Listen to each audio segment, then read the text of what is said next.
Seperti kita ketahui bersama saat ini, wahana antariksa terjauh dari bumi adalah duo wahana antariksa Voyager.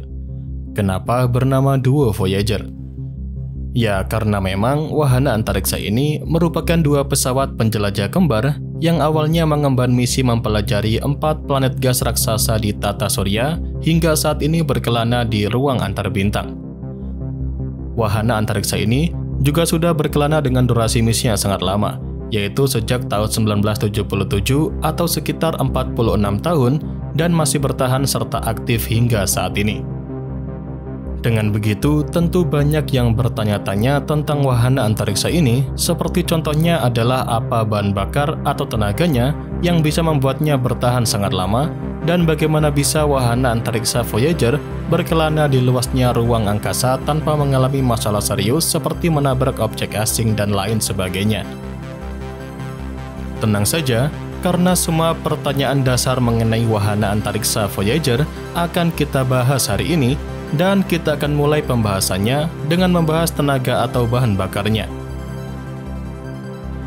Jadi, apa yang telah membuat wahana antariksa Voyager dapat bertahan begitu lama dalam menjalankan misinya adalah berkat penggunaan sumber tenaga yang sangat tahan lama dan efisien, yaitu radioisotop termoelektrik generator atau RTG. Bagaimana RTG ini bekerja? Yang pertama, RTG menggunakan panas yang dihasilkan oleh peluruhan radioaktif dari isotop plutonium. Hal ini adalah proses alami di mana unsur radioaktif secara perlahan-lahan akan berubah menjadi unsur lain dan melepaskan energi panas.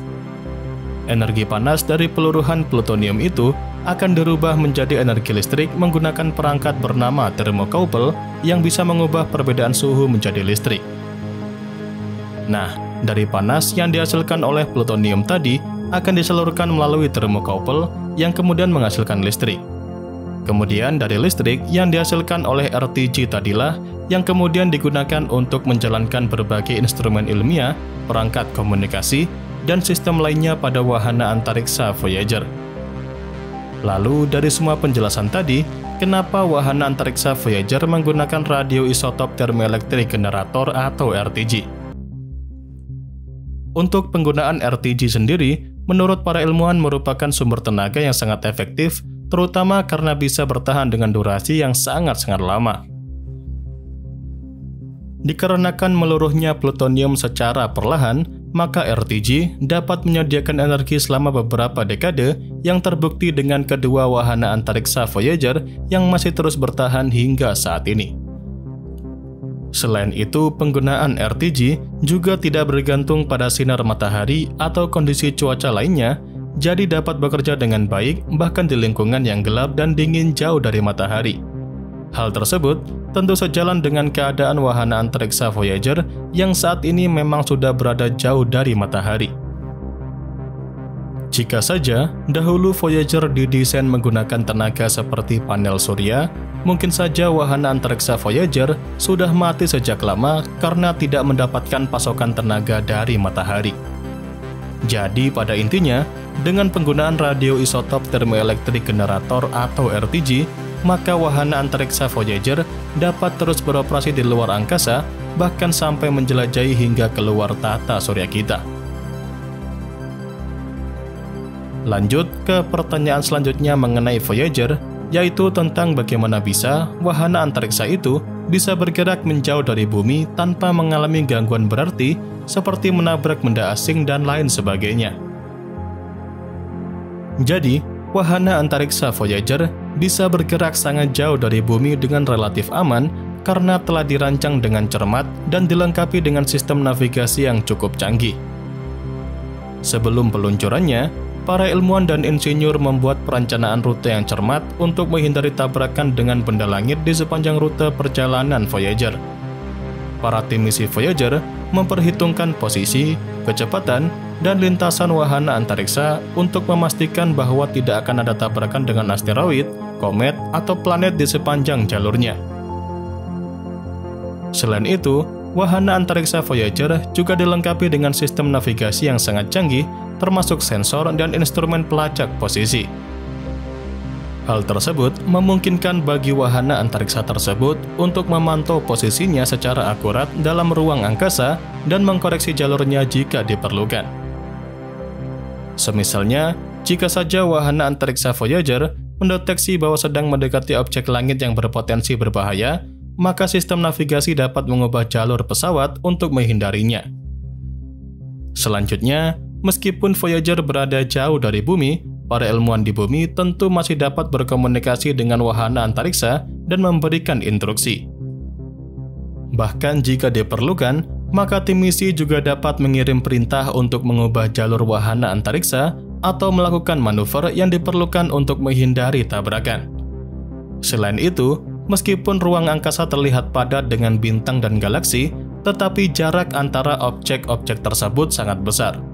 Oleh karena itu, sebenarnya kemungkinan wahana antariksa Voyager menabrak objek langit secara tidak sengaja adalah relatif rendah, terutama setelah memasuki ruang antar bintang di luar tata surya kita. Jadi, dengan perencanaan yang cermat, sistem navigasi yang canggih, dan pengendalian dari bumi, maka wahana antariksa Voyager dapat menjelajahi ruang angkasa jauh dengan relatif aman dan menghindari tabrakan dengan benda langit di sepanjang jalurnya.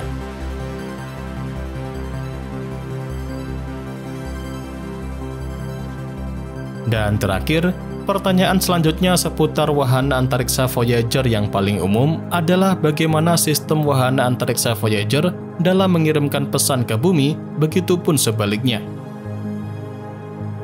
Dalam hal ini, wahana antariksa Voyager mampu berkomunikasi dengan bumi menggunakan sistem komunikasi radio yang melibatkan transmisi dan penerimaan gelombang radio.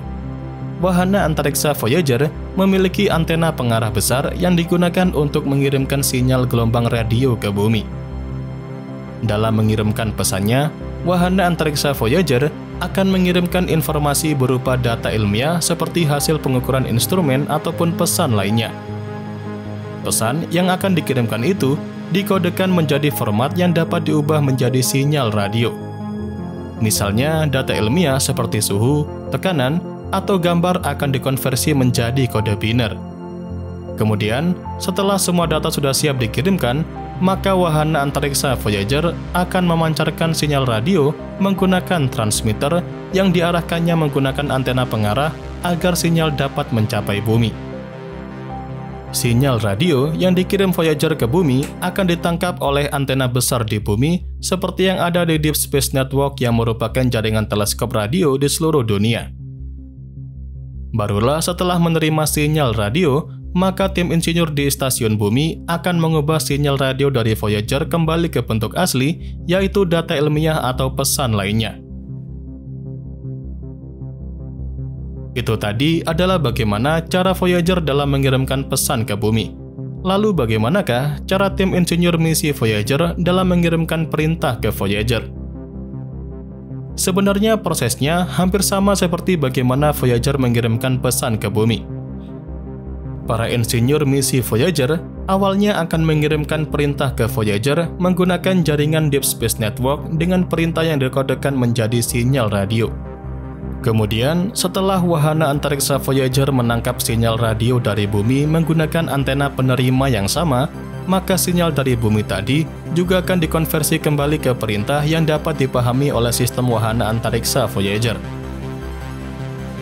Dari sinyal yang dikirimkan tadi, sistem wahana antariksa Voyager akan menyimpannya sebelum nantinya Voyager akan melaksanakan perintah yang diterima dari bumi, seperti mengubah arah, menyesuaikan instrumen, atau bahkan perintah untuk mengirimkan data baru dari lokasi Voyager berada. Setelah kalian memahami tentang bagaimana cara kerja Voyager berkomunikasi dengan tim misi di bumi, begitupun sebaliknya, hal yang harus kalian ketahui dari poin kali ini adalah durasi sinyal radio yang dikirimkan. Dikarenakan wahana antariksa Voyager berada sangat jauh dari bumi, maka sinyal radio akan membutuhkan waktu cukup lama untuk melakukan perjalanannya. Semisalnya saat ini, Voyager 1 berada sekitar 24 miliar kilometer dari bumi, sehingga sinyal radio memerlukan waktu sekitar 22 jam untuk perjalanan satu arah, begitupun sebaliknya saat para insinyur mengirimkan perintah ke Voyager.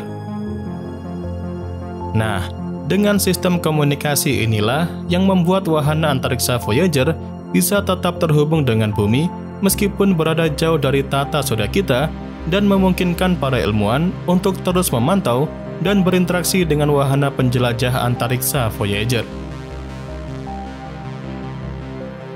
Jadi, kurang lebih itu tadi adalah 3 pertanyaan dasar sekaligus paling umum yang diajukan seputaran wahana antariksa Voyager. Semua penjelasan yang saya sampaikan tadi bukan berarti dapat berjalan dengan lancar atau tanpa hambatan. Beberapa kali wahana antariksa Voyager juga mengalami masalah seperti hilang sinyal dan kerusakan pada instrumennya. Tapi untung saja, semua masalah tersebut tidak sampai membuat wahana antariksa Voyager hilang kontak dari bumi. Sampai sejauh ini, wahana antariksa Voyager memang masih terus berkelana di ruang antar bintang. Namun, fakta yang harus kita terima ke depannya adalah sejatinya wahana antariksa Voyager tidak lama lagi akan segera menyelesaikan misinya. Antara tahun 2027 hingga 2030 merupakan waktu perkiraan untuk Voyager dapat bertahan dengan semua yang tersisa saat ini. Setelah itu, wahana antariksa Voyager akan benar-benar mati dan berkelana sendirian di ruang angkasa tanpa adanya perintah ataupun komunikasi dari bumi.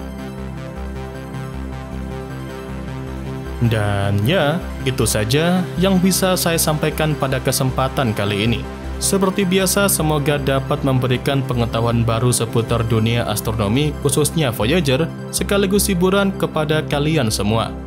Jangan lupa, kedepannya masih akan ada banyak lagi pembahasan menarik seputar dunia astronomi yang akan saya sampaikan. Dan tentunya bakal sayang banget untuk kalian lewatkan. So, tetap stay tune terus ya bersama kami, Nasi Angkasa, Media Astronomi Indonesia.